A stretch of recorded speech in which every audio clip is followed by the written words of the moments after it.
Olá, como é que vocês estão? Estamos começando o primeiro episódio do PCD Pod. Então avisa geral, PCD Pod tá no ar.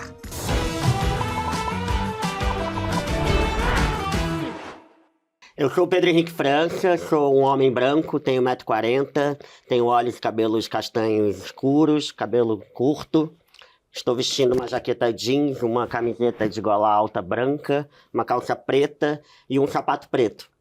Sou um cara apaixonado pelo Rio de Janeiro, por música boa, por praia, samba, cerveja e arte. Eu acredito muito nesse encontro de imagens e palavras como uma forma muito potente de mudar o mundo. Sou diretor, roteirista, jornalista, ator, DJ e sou uma pessoa com nanismo. Eu sou a Benedita Cazé, sou uma mulher branca de cabelos castanhos escuros bem longos, olhos castanhos escuros, tenho 1,67 m mais ou menos e estou vestindo um óculos de grau e um macacão vermelho bem forte e um sapato baixinho bege de couro. Eu sou carioca, botafoguense, amo futebol, amo a natureza. Sou mãe do Braz, de 5 anos, sou diretora audiovisual, roteirista, designer, produtora de conteúdo e sou uma surda oralizada. Tenho surdez severa no ouvido e profunda no outro. Eu acho, Pedro, que a gente podia começar esse primeiro episódio aqui explicando um pouco como é que surgiu esse videocast e por que a gente está aqui hoje, né? Eu e a Benedita, a gente se conhece desde 2015, a gente trabalhava no Esquenta, né, programa da Regina Casé, na Globo. E apesar de termos deficiência, a gente nunca falou sobre isso, só viemos falar sobre as nossas questões enquanto pessoas com deficiência muito recentemente, mais precisamente no começo do ano passado, quando a gente, a partir dos nossos atravessamentos, das nossas questões, a gente já fora do nosso armário da deficiência, a gente começou a sentir essa necessidade que a gente se encontrava, apesar de deficiências diferentes, a gente acabava se encontrando em lugares que são muito comuns às pessoas com deficiência. E daí surgiu essa ideia meio urgente, que a gente falou, a gente precisa fazer isso logo, vamos fazer logo. A gente precisa ampliar nosso círculo, falar com outras pessoas, trazer esse debate. Porque a gente sabe que esse debate de pessoas com deficiência e o capacitismo, né, que é esse preconceito em relação às pessoas com deficiência, ele ainda é muito primário, né? A gente mesmo está um pouco já cansado, mas as pessoas ainda nem começaram a discutir. Então, foi isso, nessa busca de apresentar esses atravessamentos, né, de aproximar de outros corpos com deficiência, que veio a ideia do PCD Pod, porque PCD pode mesmo. Você falou, a gente cresceu em famílias, né, onde a deficiência eram inéditas, né, e nós éramos sempre os únicos dos ambientes. Essa tentativa da gente ficar se ajustando aos ambientes, aos espaços, e da gente se sentir normal, a gente se rejeitou, a gente morreu de vergonha e a gente se fechou num armário da deficiência por muito tempo, né, Pedro? É muito curioso, porque as pessoas nem sabem direito o que é esse armário da deficiência, porque o armário é sempre uma questão das pessoas LGBTQIA+, mas sim, ele existe, nós não voltaremos, né? Esse videocast, ele não é só para pessoas com deficiência como nós, não, tá? Para começar. Então é para geral aprender, refletir, rir, se emocionar e perceber que PCD pode, sim. E só para não esquecer de novo, se inscreve, compartilha, deixa seu like, manda pra mãe, pra tia, pro primo, pro crush e vem com a gente. E hoje, o nosso episódio tá muito, muito, muito incrível. Chiquérrimo. Isso porque as nossas convidadas, para além de belíssimas, são duas pessoas extremamente necessárias que cada uma vem com a sua maneira, pautando a acessibilidade na sua forma mais básica, a arquitetônica. Eu não vou enrolar muito, não. Eu quero já apresentar uma das nossas convidadas. Ela é produtora de conteúdo digital, modelo e formanda em ciências sociais. E antes disso, já trabalhou na área de educação, sendo assistente escolar de alunos neurodiversos e com algum tipo de deficiência. Também já trabalhou como corretora e professora particular. Na internet, ela soma mais de 1 milhão de visualizações nos seus vídeos e se coloca enquanto uma PCD, no caso, preta com deficiência. Diretamente de Santa Marta, do Rio de Janeiro, seja muito bem-vinda, Lelê Martins. Muito obrigada, gente, pelo espaço. Eu sou Lelê Martins, vou me audiodescrever agora. Sou uma mulher negra com deficiência, uso tranças roxas com cachos na ponta, uso um look praticamente all black, uma jaqueta jeans preta, a parte de cima com uma transparência em renda, a calça de couro e bota também preta nos pés. Tenho 1,60 m por aí. E falando um pouco mais sobre mim, eu sou, como acabou de ser descrito, sou criadora de conteúdo, sou modelo, sou palestrante. Comecei a criar conteúdo muito nesse lugar de não me ver, de não me enxergar, de não me perceber, né, sendo vivida, e também decorrente muito dos atravessamentos de ser uma mulher negra com deficiência, moradora de favela. E essa conversa vai ser maravilhosa hoje. Vai, eu tô muito feliz de ter você aqui. Nossa outra chiquérrima convidada é conhecidíssima pelo seu trabalho na ginástica artística, tendo já competido em 4 Olimpíadas e conquistado ao longo da carreira várias medalhas e pódios. Desde que se tornou uma pessoa com deficiência, ela vem dando palestras e influenciando seus mais de 800 mil seguidores. Bem-vinda, Laís Souza. Muito obrigada, pessoal. Obrigada pelo espaço de fala. Eu também vou me autodescrever. Bom, eu tô de calça preta, com uma cacharel branca, com um terno marrom, botas pretas, cabelo liso, castanho. Tenho olhos castanhos também. E sou uma ginasta, ex-esquiante. É isso, e hoje palestrante. Nós estamos num ambiente amplo de tons terrosos, com fundo, com painel, com papel pardo, com formas geométricas quadradas, arredondadas, poltronas brancas. Temos mesinhas de apoio de madeira que separam essas poltronas. E aqui no canto do cenário, a gente tem espadas de São Jorge também. A gente não queria estar aqui para ficar falando das nossas deficiências, né? Eu acho que o videocast é sobre isso também. Mas, infelizmente, a gente ainda precisa, para ocupar esses espaços, explicar por que a gente está aqui e tal. Então, eu queria começar perguntando, vocês têm uma coisa em comum, né, de terem se tornado pessoas com deficiência por conta de acidentes.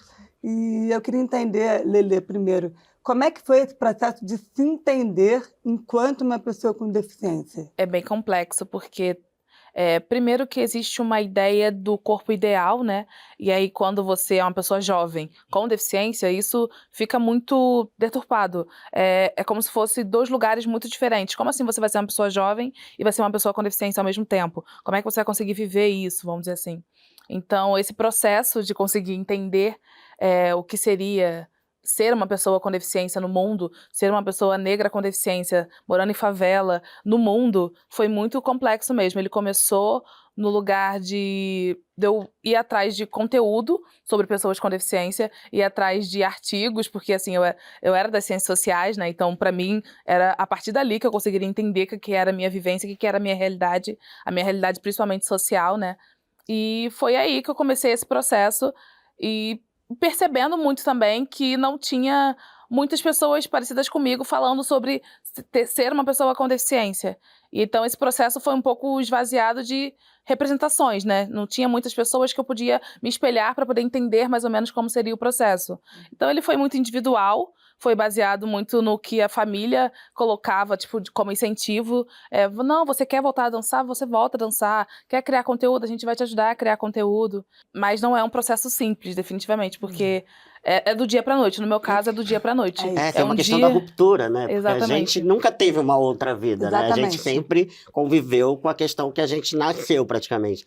E vocês tiveram esse processo de ruptura, né? No momento que você falou de juventude, né? De vida adulta. Fico pensando essa questão do choque mesmo, né? Dessa ideia, da percepção que vocês tinham do outro, né? De pessoas com deficiência que vocês tinham antes e depois de se tornarem pessoas com deficiência, né? E até coisas que a gente nem olha, né? E nem se preocupa antes, e aí que depois que você se torna e você começa a ter esses embates uma outra realidade, né? nas relações e nos espaços, que a gente vai falar muito aqui hoje, deve ser um processo bem longo e complexo, né? Eu tive 21 anos na minha carreira de atleta. Eu sempre fui na busca de mais velocidade, sabe? Mais força, tudo mais, né? Mais rápido. Depois, quando eu tive meu acidente, eu tive que me adaptar com um outro olhar.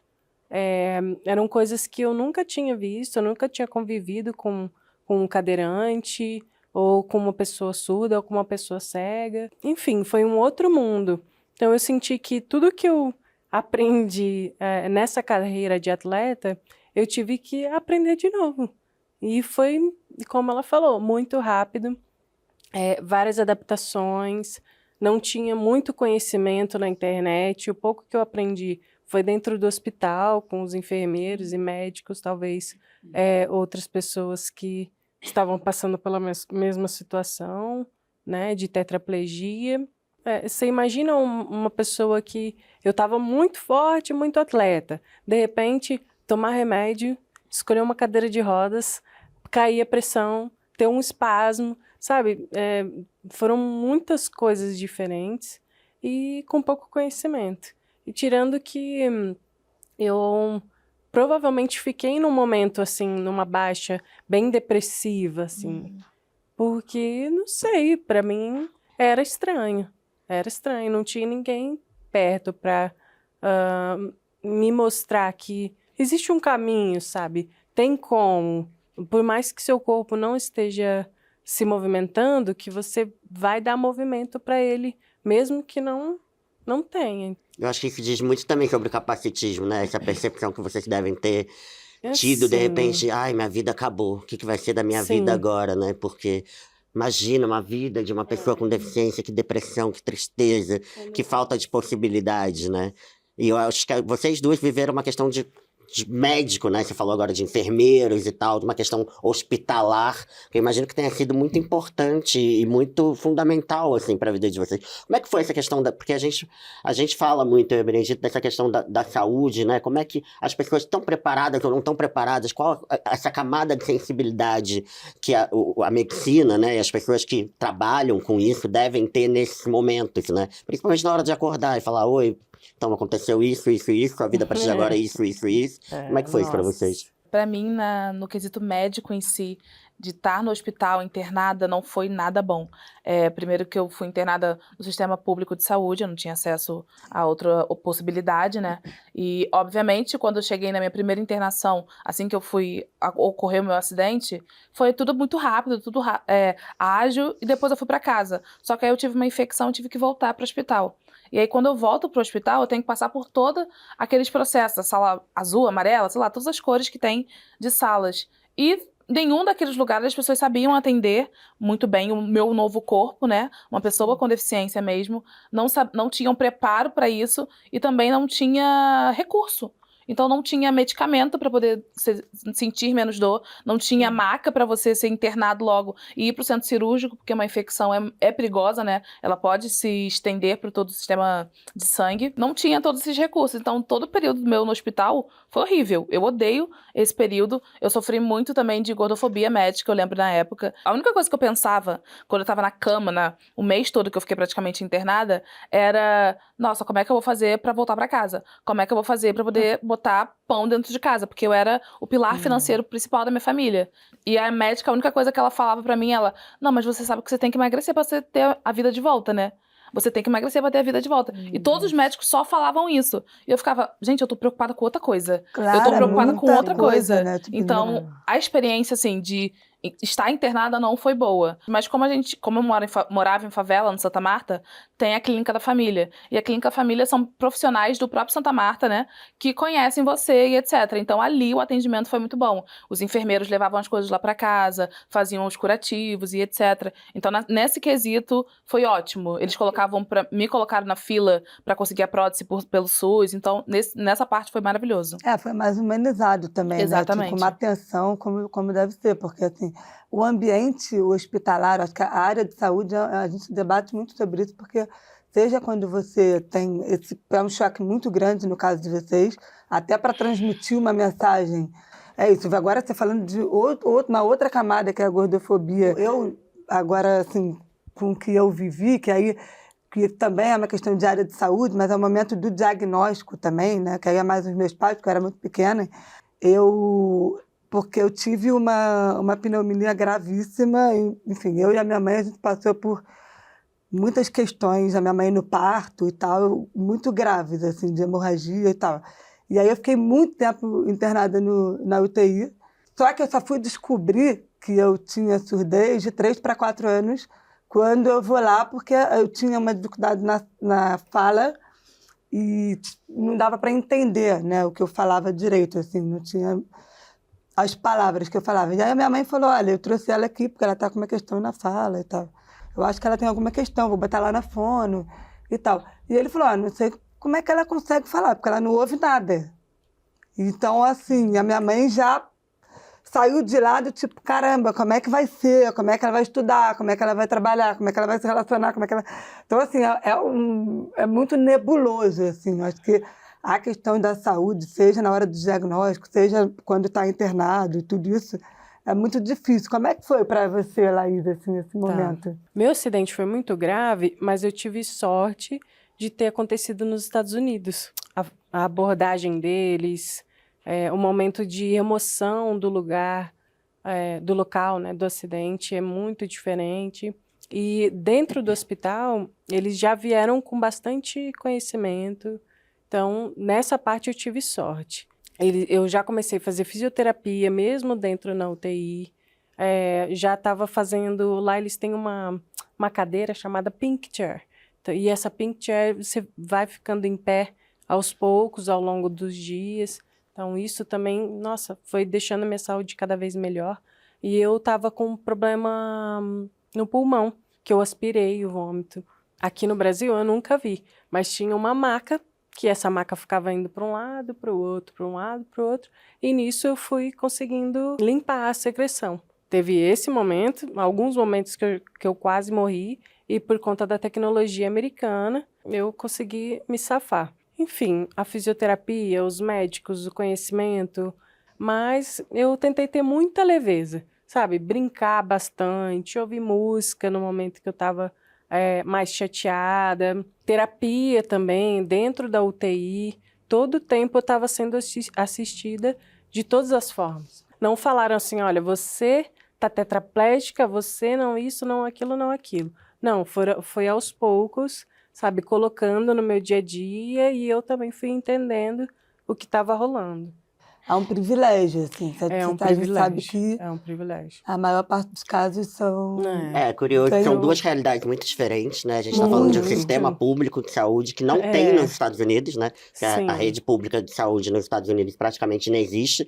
A rede, a questão de saúde é muito cara nos Estados Unidos. Sim. Aqui no Brasil, a gente tem um sistema único de saúde, que é o SUS, que você falou, que é muito bom, devemos aplaudir e devemos, na verdade, reivindicar, aproveitando já aqui, enquanto política pública, que haja uma campanha, haja um lugar de sensibilidade, né, de sensibilização desses profissionais e que eles, inclusive, sejam melhores remunerados, né, porque com certeza há episódios ali de violência, né, ou de preconceito, ou alguma questão de grosseria mesmo. Tudo que a porque gente não pode nem imaginar. Exatamente, mas graças ao Sistema Único de Saúde, né, você teve condições, apesar de todas as questões que você viveu ali, mas a gente pede que o SUS, de fato, seja melhor, seja mais bem visto, com mais carinho e com mais atenção pelo poder público, porque num país tão desigual como o Brasil, a gente não tem um sistema público de saúde eficiente e bem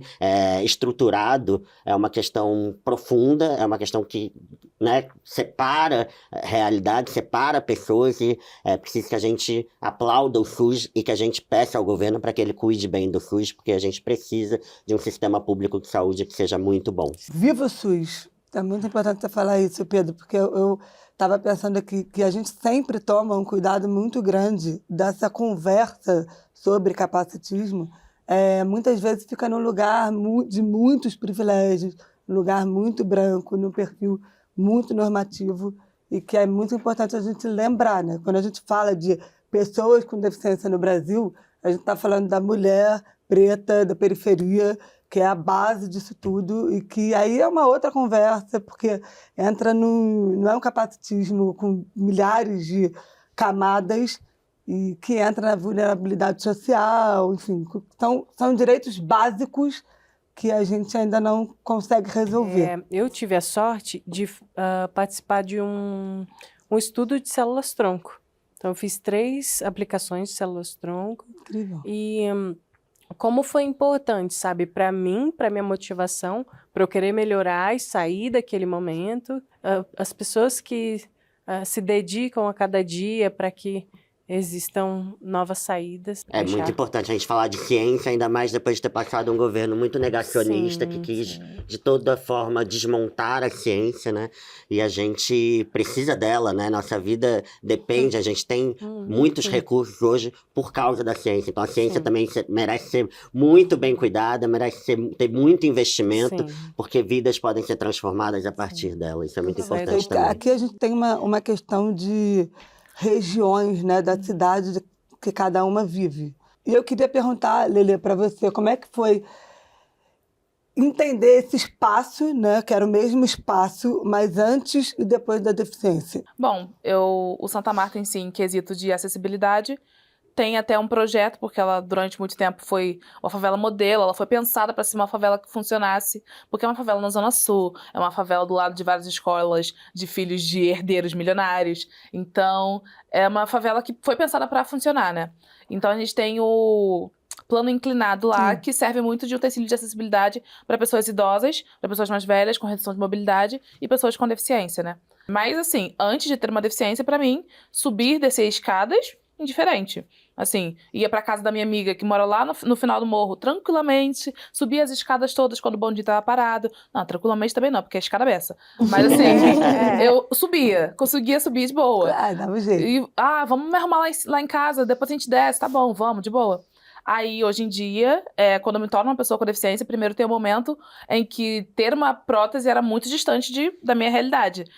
Eu imaginava que demoraria muito para ter uma prótese, porque, assim, no SUS tem o processo, mas é um processo, demora para você conseguir a sua prótese, e pelo particular eu também não teria, porque era um valor muito alto.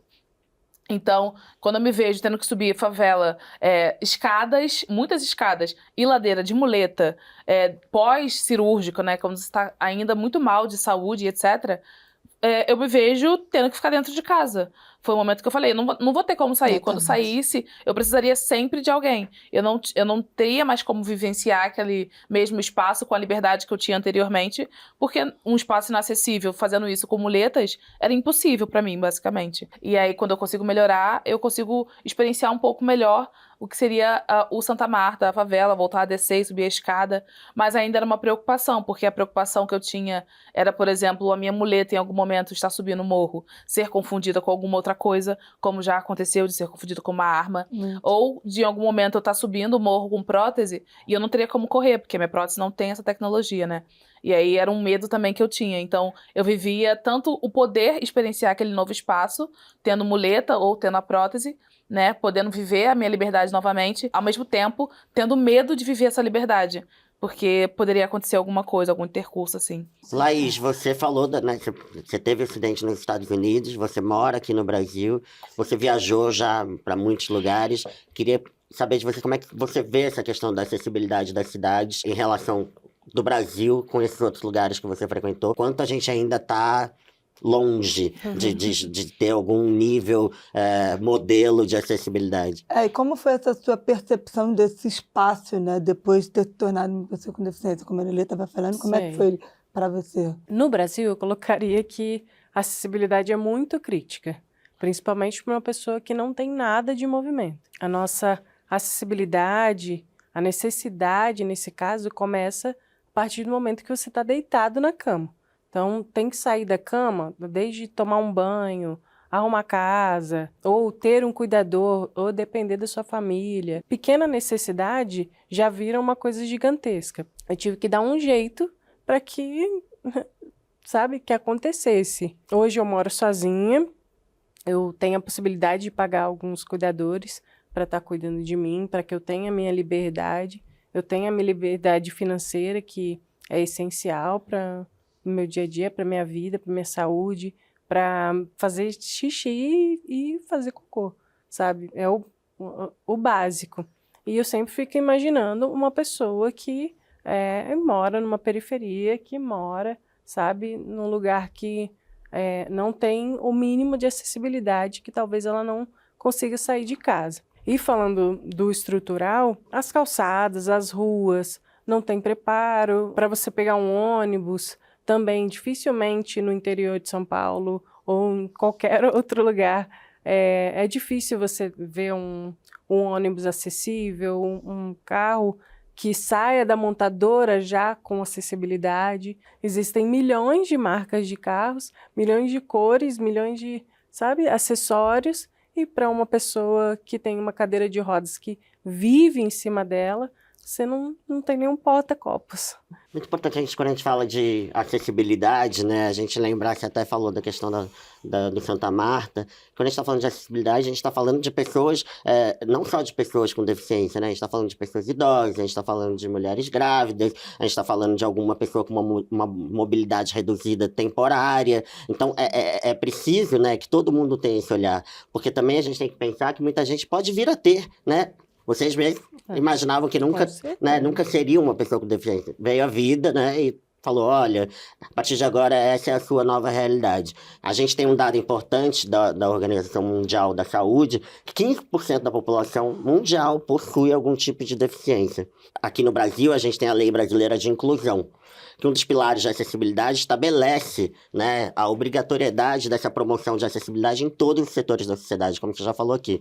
Ônibus, espaços culturais, transportes, esferas públicas e privadas. Então, a gente precisa falar um pouco dessa invisibilidade, né, desses lugares.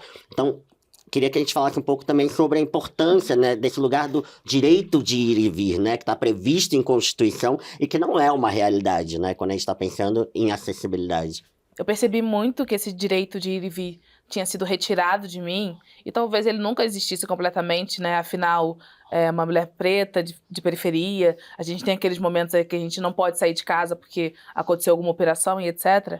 Mas eu percebi isso mais ainda quando eu me torno uma pessoa com deficiência, quando eu decidi voltar para a faculdade. Ninguém da minha família pensou que eu ia querer voltar para a faculdade, para terminar, né, a faculdade. E eu falei, não, eu quero sim, gente, eu quero manter o que eu era. Eu não quero permitir que o capacitismo determine quem eu sou a partir daqui, desse momento. Eu quero voltar pra minha vida como era, na possibilidade do que fosse possível, né? E quando eu tô indo pra faculdade, eu lembro que no primeiro dia tive uma prova enorme, eu tava com muleta, tinha uma prova enorme, prova de ciências sociais são feitas em laudas enormes, né? Você escreve textos e mais textos para uma resposta. E aí, no final da prova, acabou a luz na faculdade, porque do lado é o Maracanã, é o ERJ, né, que eu fazia a faculdade. Uhum. E aí acabou a luz por causa de um jogo do Flamengo. Na hora de acabar a prova, eu falei, tá, a luz vai voltar em algum momento. A luz não voltou. Então eu me vi tendo que descer 9 andares de muleta, assim, sem estar reabilitada mesmo pra isso. E eu falei, gente, e se eu não conseguisse fazer, como é que seria? Como é que eu poderia sair da faculdade? A luz não voltou. A luz voltou no dia seguinte. Eu teria que ficar lá dentro. E quando eu percebi que isso realmente poderia me retirar o direito de ir e vir, eu falei, nossa, eu preciso realmente entender o que é essa realidade nova pra eu poder, talvez, me proteger de situações como essa. Ter plano B, porque você tem que pensar em alguém que possa te ajudar, alguém que você tem que ligar pra alguma coisa. E você vai ter que pensar nisso, talvez, pra sempre, em qualquer situação, assim, da sua vida. Teve um dia que tocou o alarme de incêndio no prédio. E eu, cara, pensa, se acontece realmente, se pega fogo nessa porra... Ah, podia falar pra... Se pega fogo nessa porra, e eu tenho que descer as escadas, o que eu vou fazer? Tipo, eu fico aqui, eu grito alguém, será que eu vou descer nas costas de alguém? Será que eu vou descer na cadeira mesmo e a gente der... Eu fiquei imaginando essas coisas. Não falta nenhuma rampa para um carro. Sempre vai ter alguma coisa, sabe, evoluindo, alguém pensando, porque o mercado de trabalho pede isso, está entrando dinheiro para isso.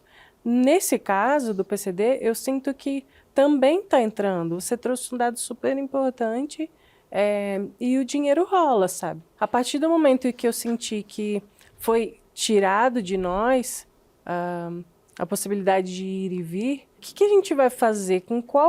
O que a gente precisa fazer? Poxa, a gente está gritando, a gente está falando, a gente está batendo. A gente já cansou de falar e colocar e trazer. Aí eu já tentei formas mais fofas de resolver, formas de tipo, eu vou nesse lugar, não tem rampa, mas eu vou mesmo assim, porque daí vão enxergar a necessidade de colocar uma rampa nesse lugar. Ocupar os espaços do Sabe? jeito que dá, ainda Como que exatamente? com muita dor, com muito desconforto, mas... Isso. Porque isso é uma coisa muito delicada mesmo, porque aí você Muito. causa naquele lugar. Nossa, Isso, chegou a Laís Tipo, e vão não gritar, conseguiu entrar. Daí aquilo começa é muito triste que a gente precise dessa frustração ali do embate para que as pessoas pensem sobre isso, né? Mas a gente também tem esse lugar de ter que se impor, porque o constrangimento ele é didático, né? Sim. Eu acho que a gente tem que, de fato, provocar algumas situações para que as pessoas entendam que o fato de você me privar, me cercear esse lugar, pode me deixar trancado em casa. Isso não né, não deve ser uma realidade, não deveria ser uma realidade, e é de muitas pessoas com deficiência, né? Eu até queria perguntar para vocês esse paralelo entre favor e acessibilidade, assim, porque tem uma coisa também que a gente fala muito da sociedade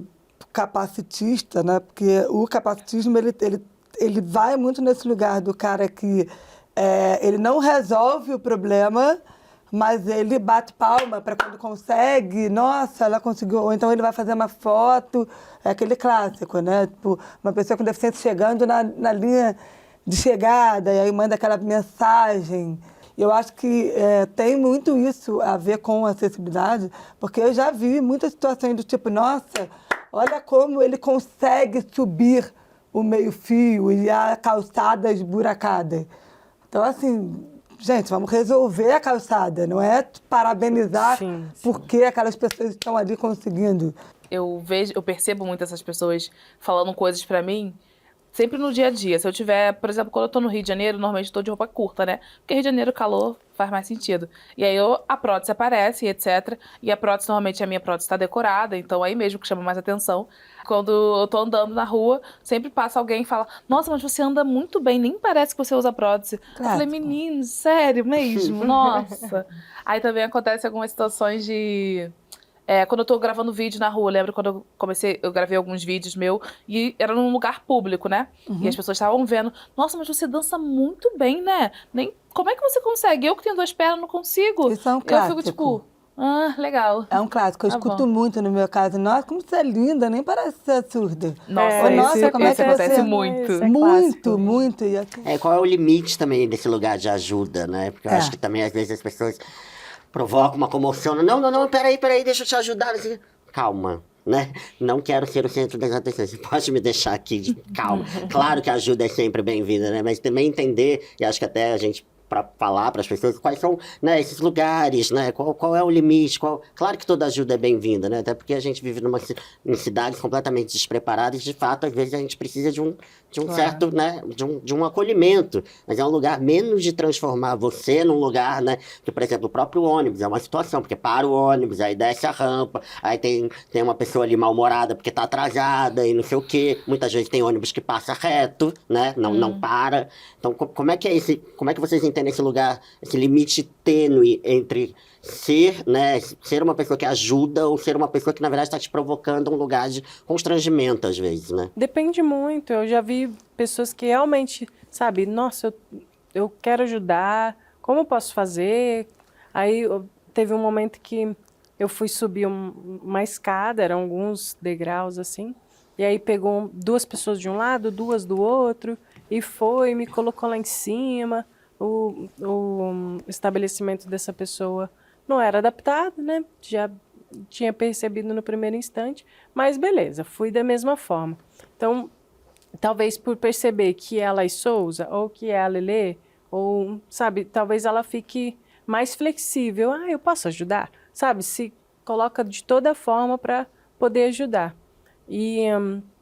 eu acho que nisso tudo, assim, olhando de uma forma geral, quando a pessoa fala, você é empoderada, você é isso, você é aquilo. O bicho, eu tô fazendo, calma, tô com meu cuidador, tô com minha namorada, tá tudo bem. E esse olhar do empoderamento, eu acho que é o que tem que mudar, assim. Esquece que a pessoa é empoderada. Na verdade, todos nós... vamos ter que se empoderar juntos, senão a gente não vai fazer de nenhuma forma. Então, todo mundo que está aqui precisa entender o que é esse empoderamento. Ele não pode ser vertical, ele tem que ser horizontal, que a partir do momento que todo mundo entender que não é só a rampa, não é só um buraco, não é só isso, não é só aquilo, é acessibilidade em tudo, desde acessibilidade na internet, para você que não ouve, para você que não... para eu, para ela. E tem que ser junto, porque é muito diferente o que eu passo na minha necessidade para a tua necessidade e assim vai. Então tem que ser uma galera toda junto. Nossa, eu vivi uma situação recentemente num show do Caetano na praia de Copacabana. Aí eu tava ali, tinha uma área de convidados e tal, eu já tava ali, que era um lugar, né, privilegiado enquanto visão, que é uma questão, né, que eu tenho muito com shows, assim, tem vários shows que eu mal vejo, principalmente show de pista. E aí tinha uma pessoa, uma mulher, uma chata, se você estiver escutando, saiba que você foi muito chata e muito capacitista. Aproveita, Pedro. Porque na hora eu queria dar um tapa nela, assim, porque ela veio, assim, muito animada, muito feliz com o show. Vai lá pra frente, você não tá vendo nada, você merece ver esse show, tá lindo. Eu, não, calma, eu tô vendo, eu tava assistindo, né, tava tudo bem. E ela, eu queria muito te pegar no meu ombro, pena que eu não consigo te carregar. Eu falei, meu Deus, deixa chata. Ela, vai lá. E ela ficava insistindo, eu fiquei, meu Deus. Viram umas situações, né, que você fica numa situação de tipo, caraca, cala a boca, assim, sabe? Tipo, a voz é chata, você tá gritando, né? Principalmente em situações que a pessoa já tá meio alcoolizada, né? Então, assim, o capacitismo aí, ele grita, né? Em momentos, assim, lugares com gente já altinha, né? Nossa, a coisa vai pra um lugar carnaval, né? As pessoas vêm numa intimidade, num excesso, né, de ajuda, que não é uma ajuda, você está sendo capacitista e me constrangendo, né? Você já passou por isso também? Eu acho que nessas horas, o mais imprescindível é ter o amigo treteiro. O amigo que vai gritar com a pessoa, sabe? O amigo que vai falar, olha só, tem como você parar de ser idiota, por favor? Me dá licença? Sabe? Tem aquele amigo que... É porque eu tenho bastante dificuldade do enfrentamento, do confronto, né? Eu também, entendeu? Então, chega pra mim essas pessoas, eu fico, Eu também, igual. Tá bom, Mas aí chega o amigo e fala, pô, senso, né? Dá licença. Isso aí são pessoas que funcionam muito pra gente se sentir bem naqueles espaços, principalmente. Porque acontece sempre. Festa, tô dançando, coisa e tal. A pessoa, nossa, você é muito bonita, né? Pena que você tem prótese, pena que você é deficiente. Eu fico tipo, meu amor! Nossa, pra quê? Qual a necessidade de falar sobre isso? Sim. E a pessoa fala isso alto, a pessoa fala isso na frente de todo mundo. Porque ela quer falar que eu sou desconstruída. Eu até te acho bonita. Mesmo você sendo deficiente, sabe? Isso. E é exatamente assim que as pessoas falam. Nossa, olha, tem que ter muita paciência e vontade de querer curtir alguma festa, curtir qualquer lugar quando a gente quer sair mesmo. Você falou a coisa da sua namorada, né? E você falou agora da questão do approach em festas e tal. Queria entender esse lugar da autonomia, o quanto ele é importante também para a construção da nossa autoestima, né? Para a nossa confiança, para a gente acreditar que a gente pode ter relacionamentos, afetos. Como é que foi para vocês também essa mudança, né, de canal? Porque vocês já tinham uma outra vida, né? Antes da deficiência, pós-deficiência. Como é que foi essa questão de trabalhar a autoestima, de falar, não, eu sou bonita, eu posso ter uma namorada, eu posso ter um boy, enfim, como é que foi essa questão para vocês? Nos 3 primeiros anos, logo depois que eu tive meu acidente, foi mais difícil de me entender.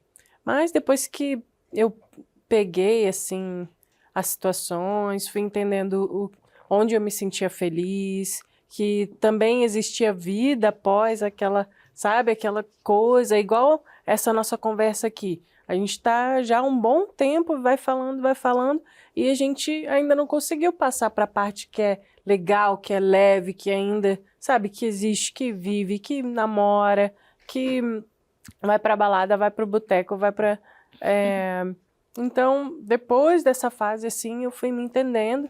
Eu fiz bastante terapia também para que, sabe, psicologicamente, eu ter o meu carro adaptado, eu ter as minhas formas de me divertir, me fez, não sei, entender que eu posso tudo, que eu posso várias coisas, na verdade. Então, logo depois do meu acidente, eu fui surfar, eu fui me colocar em alguns momentos de aventura, sabe? Para sentir mesmo, para estar mais próximo de eu não sei o quê, mas talvez mais próximo do que aquela Laís que tinha os movimentos normais fazia, e eu fui entendendo que eu posso fazer da mesma forma. Então, eu voei de parapente, eu voei de paramotor, eu conheci... Meu Deus, eu morro Tá, de mas- medo, não, jamais só de farei. falar, dá até um... Jamais. Eu não pularia de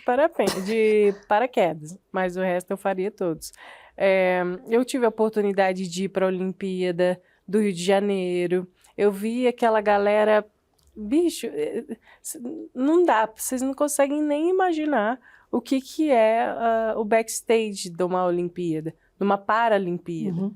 Eles são, sim, uns super-heróis. Porque os caras, eles fazem de uma forma muito diferente as adaptações, sabe? E a fala deles, o legado humano que eles vão deixar, com certeza vai ser, sabe? Marcou muito na minha história. Muito, muito, muito. E depois disso, eu entendi que é isso, que não tem nenhuma diferença. Não existe pessoa normal e anormal. E esse lugar do afeto, assim, de você se sentir desejada, como foi isso depois, assim? Eu tive essa grande pergunta logo depois do meu acidente. Logo que eu saí da UTI e estava mais consciente, eu me fiz essa pergunta. Na verdade, foram duas. Se eu ia transar de novo, se eu ia sentir prazer, tesão, e se eu ia conseguir pagar as minhas contas. E eu consegui responder até meio que rápido. Eu tive contato com a Mara Gabrilli e ela foi me tranquilizando com as coisas. Ela falou, lá, você vai sentir, vai ser diferente, mas você vai se encontrar. Talvez suas áreas de sensibilidade vão ser outras, mas você, sabe, vai acontecer. Então, acho que hoje eu sinto que sim, eu namoro hoje, eu transo, eu gozo, eu vivo, sabe? E tá tudo bem. No meu caso, sim, foi um caos no período, porque logo depois que eu me torno uma pessoa com deficiência, bem num período pós-fim de relacionamento horrível, um relacionamento péssimo. E aí eu quis, assim, me jogar pro mundo nesse período. Então eu tava me jogando pro mundo nesse período. E aí eu me torno uma pessoa com deficiência e os namorados que eu tinha na época chegam e, tipo, quase, basicamente, um, por mensagem, chega e fala, então, tô terminando aqui, então, tô terminando aqui, então, tô terminando aqui, porque eu não tenho como lidar, não sei lidar, não vou vivenciar, não foi por essa mulher com que eu me atraí, não foi por esse corpo que eu me atraí, e aí... Peraí, você tava com vários contatinhos ao mesmo tempo. sim, Entendi! Gata. Maravilhoso. Amo. Aí foi nesse período que todo mundo chegou e terminou comigo por eu ter me tornado uma pessoa com deficiência. E quando eu me percebo que isso ia acontecer comigo, que o olhar sobre mim teria mudado da água pro vinho, apesar que vinho é melhor, né? Dependendo da ocasião. Com certeza. Mas quando eu percebi isso, eu fiquei bem mal. Eu fiquei bem mal mesmo, porque eu falei, caraca, galera, o negócio é de verdade, o negócio é profundo. E por ter sido tão rapidamente rejeitada de uma forma tão brusca, sabe? Essas pessoas não precisavam terminar daquele jeito. Elas podiam ter feito de uma forma mais tranquila, coisa e tal. E elas não eram pessoas importantes na minha vida, ao ponto de precisar mandar uma mensagem justificando que era por eu ter me tornado uma pessoa com deficiência e estava terminando comigo. Tudo, esse movimento todo, esse período, fez com que eu me bloqueasse muito pra qualquer tipo de afeto. Claro. E não foi só afeto romântico, né? Tem muitas amizades também que se afastaram por eu me tornar uma pessoa com deficiência. Amigos que falaram, não quero ser mais sua amiga. Tô indo embora, coisa e tal. Fingiram que nada tinha acontecido, não mandaram uma mensagem perguntando. E aí eu entendi o que tava acontecendo, né? O ghosting não é só dos contatinhos, né? O ghosting é dos amigos também. E com certeza os amigos foram muito mais dolorosos pra mim, porque eram pessoas que eram importantes pra mim, né? Contatinhos, ok. E aí, nesse período todo, foi bem difícil me reconectar depois disso com autoestima, com afeto, com me conhecer, me reconhecer. E foi muito complexo. Eu acho que até hoje eu sou muito bloqueada pra amores românticos, principalmente. Eu tenho muito bloqueio em relação a tudo que foi esse período, né? Tudo que aconteceu anteriormente.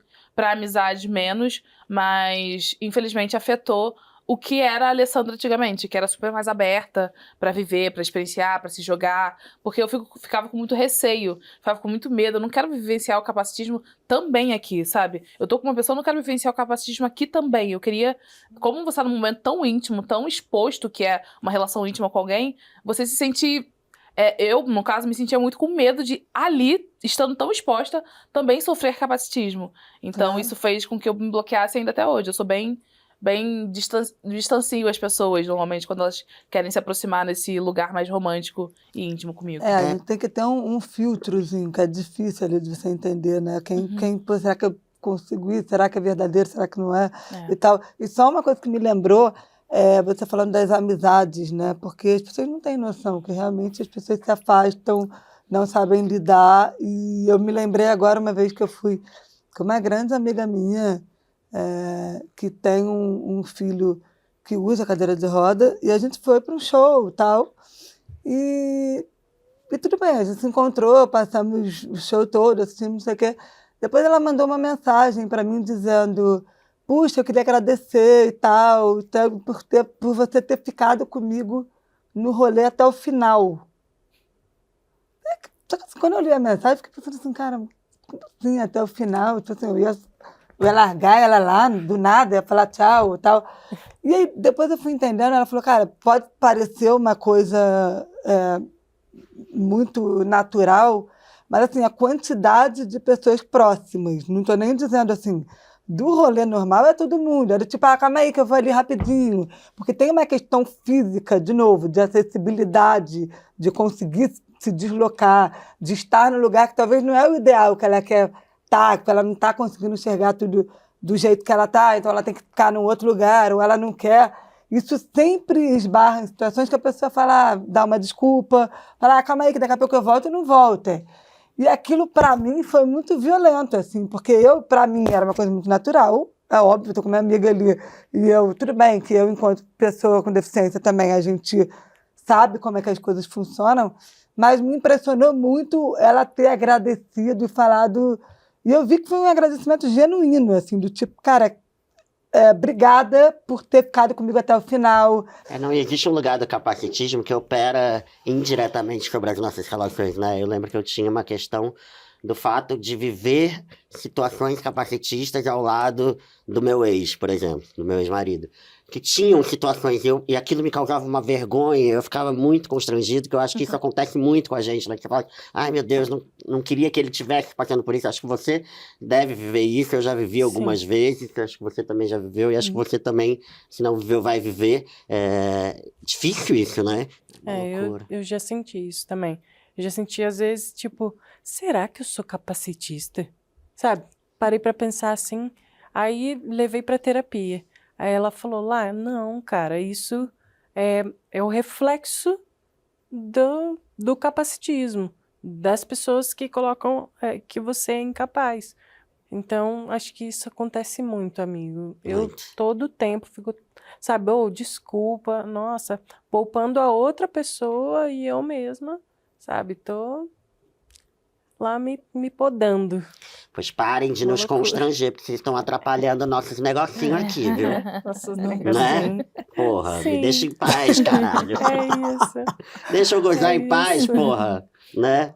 Você estava falando, Laís, aquela hora sobre as necessidades que são muito diferentes, né? A necessidade que eu tenho é diferente da dele, que é diferente da sua. E eu acho que isso é uma coisa que a gente tem que reforçar, da gente olhar para as particularidades de cada um. Porque muitas vezes a gente sai fazendo, bota o chão tátil, bota o negócio, e às vezes até atrapalha, não é o que a pessoa precisa e tal. Tem um lugar ali que eu fico muito entre o conhecimento, a informação, né? Porque muita gente não sabe como lidar, e aí se eu fico nesse lugar de explicar, falar, para você se comunicar comigo, você tem que olhar para mim, porque senão eu não vou entender, eu faço 90% de leitura labial. Ao mesmo tempo, tem um lugar de curiosidade, né? Nesse lugar do fetiche, porque eu estava falando coisa sexual, mas isso você falou, é isso, eu posso me relacionar, eu gozo, eu beijo, eu namoro, tararara. Como é que é para vocês, assim, vocês acham que dá para ter esse equilíbrio entre esclarecer como deve ser e esse lugar de constrangimento do tipo, mas vem cá, como é que você faz para transar? Porque essa coisa do fetiche também tem um lugar, um limite tênue, né? Eu já tive questões, assim, de pessoas que queriam que eu falasse alguma coisa, tipo, no sexo, reforçando Isso. a minha deficiência, ou que você sabe que tem uma curiosidade, tem uma coisa de pessoas com nanismo, uma relação de ser bem dotado, não sei o quê, tem, assim, umas loucuras, né, que permeiam os nossos corpos. Queria entender se vocês já foram alvo desse tipo de fetiche, como vocês lidam com essa questão, que tem até um nome, né, a gente chama de devotee. Sim, Devo ter isso. E esse lugar mesmo da curiosidade sobre as nossas vidas, é assim. esse. Eu acho que depende muito de quem tá emanando a pergunta, vamos dizer assim. Quando é uma criança me perguntando o que que é isso, o que que é essa perna, é perna mecânica, você é um robô, acontece muito das crianças fazerem isso, eu vou lá e explico, porque eu acho que faz todo sentido para a construção daquela criança ela entender o que que é aquilo. E também tenho certeza que criança entende muito mais rápido do que qualquer adulto enxerido no meio da rua. Assim, muito mais rápido. Sim. Eu lembro que uma vez eu tava no antigo relacionamento e eu falei pros irmãos dele o que que era. Aí eu falei, isso aqui é minha perna mecânica, agora assim que eu ando com ela e etc. E eles entenderam. Aí chegou um bando de criança na casa, as crianças se espantaram também, porque não estão acostumadas a ver realmente. E, de novo, naquele lugar, pessoas com deficiência ficam muito dentro de casa, né? E aí, quando elas viram, elas ficaram perguntando, ele veio e falou, é a perna mecânica dela. E aí eles foram brincar, e, tipo, acabou. Encerrou o assunto. Aí quando chega em adultos, chegam em pessoas que não sabem lidar com diversidade corporal, nitidamente, e que fazem perguntas intrusivas mesmo, quando nem sabem o seu nome. Nem falaram bom dia, boa tarde, boa noite. Chegam perguntando, cara, mas como é que você faz pra transar? Como é que isso, é? isso. E chega essas perguntas mesmo, e eu, pelo menos no começo, ficava extremamente constrangida, eu ficava tipo, não é da sua conta? Talvez, assim, não sei. Tinha vezes que eu era mais grossa, né? Eu falava, tu vai me comer? Se tu for me comer, eu te falo. Sobre Tá tudo isso. bem. Depende muito da pessoa que tá falando também. Sim. E, com o tempo, eu acho que trazendo um pouco mais de informação com esse tal, tendo essas pessoas do meu ciclo informadas sobre isso também, essas pessoas pararam muito de fazer essas perguntas constrangedoras no meio da rua. Quando eu tô com alguém, normalmente quando eu tô sozinha, acontece mais essas perguntas constrangedoras. E chegar e atravessar mesmo as pessoas com mais constrangimento, porque eu acho que é a forma que eu lido de rebater aquele capacitismo sendo colocado pra mim. Prefiro que a pessoa pergunte do que ela fique, nossa, olha lá, tadinha, sabe? Como que você consegue? Não, eu prefiro já pergunta na lata, eu respondo também, não tem problema com isso. Não acho legal quando a pessoa chega e quer orar pra mim naquele exato Nossa. Meu Deus. momento. Minha querida, pelo amor de Deus, tô com a Esse é minha outro família, debate. tô passeando. E Tem já essa coisa da aconteceu religião, algumas né? vezes Nossa, disso. verdade. Até a Mara Gabrilli, a gente estava uma vez em Miami e ela põe a mão para descansar assim e põe a palma da mão para cima. Aí a pessoa foi e colocou uma moeda, $1 na mão dela, sabe, para ela. É só contextualizar, porque a gente já falou da Mara Gabrilli aqui 2 vezes. Mara Gabrilli é nossa senadora, praticamente nossa única política PCD, ou seja, uma pessoa com deficiência. E quando a gente fala da questão política, né, das melhorias, dos avanços, de fato a gente precisa pensar nesse congresso, nesses lugares de espaços de poder e de decisão que tenham nossas camadas e sensibilidades. E a par de qualquer questão política partidária da Mara, é uma pessoa que está aí há muito tempo, foi vice-presidente agora, né, foi candidata a vice-presidente nas eleições presidenciais com a Simone Tebet, ou seja, tem um lugar de representatividade de importância que sim merece ser dignificada e que tenhamos mais Maras Gabrillis de todas as vertentes partidárias e que tenham, principalmente, sobretudo, uma consciência sobre esse lugar dos nossos corpos e a importância da política para legislar a favor de nós e de melhorias que a gente precisa, de fato, né? A gente falou aqui muito sobre acessibilidade, possibilidades de melhoria, né? Porque ter uma vida onde a gente consiga, de fato, transitar e se desenvolver é uma questão que é importante. A autonomia é importante, a independência é importante, seja financeira, seja no ir e vir, e a gente precisa dessas duas coisas para seguir nossa vida, né? Eu vou até passar por um outro tema que eu queria muito conversar contigo, Laís, que é a questão da tecnologia, né? Tá. Porque a gente tem uma ideia da tecnologia como um poder de cura, né, das nossas deficiências, é uma discussão muito, inclusive polêmica, eu digo até Você postou alguns vídeos já usando o exoesqueleto. E no meu caso, que uso aparelho, e no caso de outros estudos que usam implante coclear, existe essa ideia de negação da sua deficiência, como se você não se aceitasse, no meu caso, né? Assim, muitas pessoas pensam que eu estou negando a minha surdez porque eu uso um aparelho auditivo. Existe essa discussão. E, falando na Mara Gabrilli e tudo, teve uma polêmica até porque ela colocou o exoesqueleto e muitas pessoas falando de mas como é que é e como é que funciona, quem são as pessoas que vão ter acesso a essa tecnologia. Como é que você vê essa discussão entre tecnologia e deficiência, assim? Eu acho que a tecnologia ela vem para ajudar todos nós, a partir do momento que ela é positiva. Então, a Mara Gabrilli, ela me contou como foi quando ela colocou o exoesqueleto. Eu acho que o corpo humano, ele é muito inteligente. Então, a partir do momento que ela está usando ali o exo e está tentando andar e está criando novas conexões ali de cérebro-corpo, corpo-cérebro, isso é positivo. Óbvio que nem todo mundo vai poder pagar, mas ela provavelmente já deve estar acontecendo, mas ela conseguiu dar um passo muito importante, que foi colocar um exo em algumas clínicas. Eu mesmo uso um óculos que eu posso mexer no meu celular e não preciso de ter alguém entrando na minha privacidade. Por não ter movimento, imagina alguém mexendo no meu celular, mandando uma mensagem para minha namorada e eu lá olhando. Então, acho que a tecnologia, de certa forma, ela salva, misturado com um pouquinho de ciência, ela pode, sabe, ficar melhor ainda. Com certeza, A Regina viva a sempre fala muito tecnologia. dessa coisa da tecnologia da favela, né?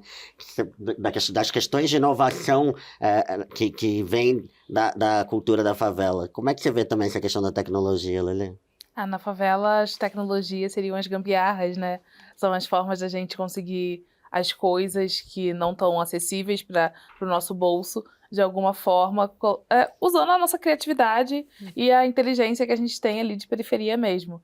Mas, para mim, além dessa tecnologia de gambiarra da favela, também tem muito a tecnologia que já está quase que colocada, mas foi provavelmente durante muito tempo pesquisada, né? Que são as próteses. Então, tipo assim, uma pessoa que se torna uma pessoa com deficiência amputada, automaticamente já vai pensar numa prótese, porque já está colocado. É uma tecnologia que as pessoas já entenderam que é um recurso de acessibilidade muito funcional. Então, para mim, é um recurso maravilhoso. Não ter que viver de muletas, é muito cansativa a muleta. Tem gente que se adapta melhor com elas, mas para mim, por exemplo, a tecnologia da prótese foi impecável. E chegou a hora do nosso momento. É normal, mas não pode. Há um bate-bola que a gente pergunta alguma coisa para vocês responderem com toda a raiva e emoção de vocês, tá? É normal, mas não pode nos chamar de... Vai. Exemplo de superação. Tá, tadinha de novo. É normal, mas eu não quero que você... Me infantilize. Que me percebam como incapaz, automaticamente. Ao me ver, acham que eu não tenho capacidade de executar alguma coisa. É normal, mas não pode me perguntar... Como eu transo. Maravilhoso. Eu não tenho esse problema. Pode me perguntar. É normal, mas não pode esperar que eu vá... Ter paciência com você. Que eu vá te ajudar a superar seus problemas. Maravilhoso. Nossa.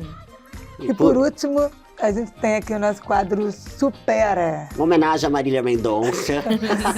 Que a gente convida vocês a mandarem um recado. Aí pode olhar direto aqui na câmera para os capacitistas superarem alguma coisa ao invés da gente. Então pode olhar para lá e pedir. Supera. Papo reto. Né? Gente, supera. Eu acho que vocês têm que estudar um pouquinho mais, tentar olhar por um outro lado as situações, e isso pode até ajudar a recuperar ou a vocês a superarem o problema de vocês. Ai. E deixar de pegar no meu pé. Brincadeira. Você vai pedir pra superar o quê, Lili? Vai pedir pra... Esculachou agora. Que isso? Foi direto. Pensar, superem o fato de que não tem correlação nenhuma ser uma pessoa bonita e ser uma pessoa com deficiência. As duas coisas podem coexistir. Se você é feia, o problema é teu. Eu não tenho nada a ver com isso, tá bom? É isso. É isso, nós somos Nasceu. lindos, gatos. Belérrimos e gostamos de transar. Sim. Sim, senhora. Eu tenho muita certeza que a gente refletiu muito nesse programa de hoje, nosso programinha de estreia. Tivemos muitas questões aqui, muitos desabafos e principalmente trocas muito bonitas, né? Acho que esse é um espaço importante pra gente falar sobre a gente. De fato, a gente não quer falar só sobre isso, mas esse é um espaço, como a gente falou, um primeiro videocast de pessoas com deficiência, com toda a acessibilidade que a gente precisa ter.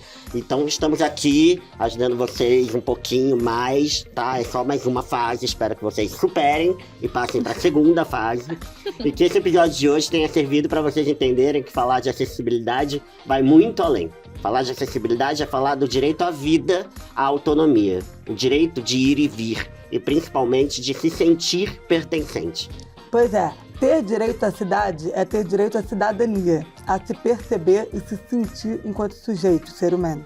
Eu tenho certeza que a gente conseguiu se revigorar com esse papo e ter mais consciência de que a acessibilidade é um direito básico, é um direito que é a porta de entrada para tantos outros direitos, na verdade. E que quando a gente ande pelas ruas, a gente consiga fazer um olhar crítico e pensar quais corpos estão dividindo aquele espaço com a gente e quais que não estão. E que com isso a gente se entenda como parte responsável também para cobrar dos espaços públicos e privados o acesso a todos os tipos de corpos. Não existe liberdade só para um. Liberdade é um caminho que a gente constrói e estamos construindo juntos. E esse é só o primeiro passo para muita gente incrível que vai passar por aqui. Então, fica ligado, fica atento, deixa o comentário aqui do que vocês gostaram mais, do que vocês querem ver a gente falando. E não se esqueçam de curtir e se inscrever no nosso canal. O PCD Pod vai ficando por aqui e muito obrigada por vocês estarem aqui. Foi um prazer enorme e até a próxima.